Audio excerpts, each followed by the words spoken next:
السلام علیکم پیارے بچوں، آج میں جو آپ کو کہانی سنانے جا رہی ہوں اس کا نام ہے انبیاء کی نشانیاں۔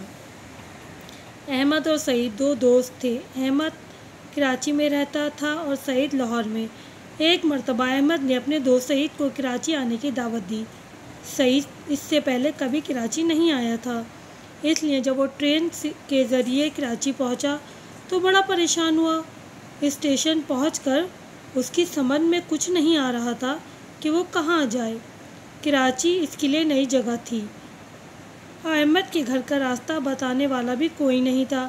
اس دوران اچانک ایک خوبصورت نوجوان اس کے قریب آیا۔ سلام کے بعد کہنے لگا، کیا آپ کا نام سعید ہے اور آپ احمد صاحب کے گھر جانا چاہتے ہیں؟ سعید نے چونک کر کہا، جی ہاں۔ نوجوان نے اپنا ہاتھ مسافے کے لیے آگے بڑھاتے ہوئے کہا، میرا نام علی ہے اور مجھے احمد صاحب نے بھیجا ہے تاکہ آپ کو صحیح راستہ بتاؤں، ان کے گھر تک لے جاؤں۔ سعید نے بھی مصافحہ کرتے ہوئے کہا، اچھا ہوا آپ مل گئے، ورنہ مجھے ڈر تھا کہ اس بڑے شہر میں کہیں بھٹک نہ جاؤں۔ علی نے کہا، بھلا یہ کیسے ممکن ہے کہ کوئی آپ کو اپنے گھر دعوت دے لیکن گھر کا راستہ بتانے کے لیے کوئی انتظام نہ کرے؟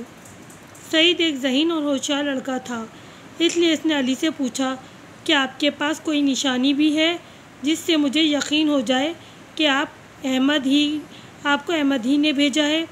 اس شخص نے احمد کی دی ہوئی پرچی دکھائی تو سعید کو یقین آ گیا کہ اس شخص کو احمد ہی نے بھیجا ہے۔ پھر وہ اس کے ساتھ جانے پر تیار ہو گیا اور اس کے بتائے ہوئے راستے پر چلنے لگا، کیونکہ اب اسے بھٹکنے کا خوف نہیں تھا۔ جی ہاں پیارے بچوں، ہر میزبان اپنے گھر کا پتہ مہمان کو ضرور بتاتا ہے، اس لیے اللہ تعالیٰ نے بھی ہمیں اپنی طرف آنے کا راستہ بتایا۔ اس کام کے لیے اس نے انبیاء کو بھیجا، جنہوں نے انسانوں کو کامیاب زندگی گزارنے کا سیدھا راستہ بتایا۔ وہ سب سے پہلے انسانوں کو اللہ کی دی ہوئی نشانیاں، معجزہ دکھاتے تاکہ لوگ ان کی بات پر یقین اور اطمینان ہو جائے۔ انہیں اللہ تعالیٰ ہی نے بھیجا ہے۔ اتنا نیک لوگ ان کی بات ماننے کے لیے تیار ہو جاتے اور ان کے بتائے ہوئے طریقوں پر زندگی گزارتے تھے۔